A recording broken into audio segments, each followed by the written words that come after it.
Gmail IMAP settings in Outlook. In today's video, I'm going to tell you how to set up your Gmail IMAP settings in Outlook.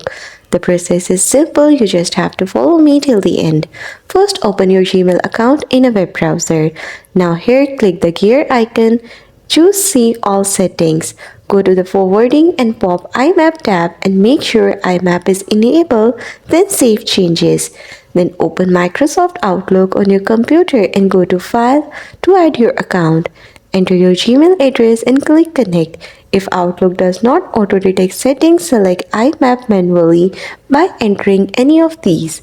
Enter your Gmail password or an app password if two-step verification is enabled. Click Next, wait for setup to complete, then select Done.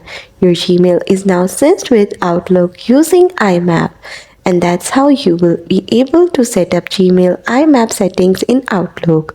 Thanks for watching. Don't forget to like and subscribe.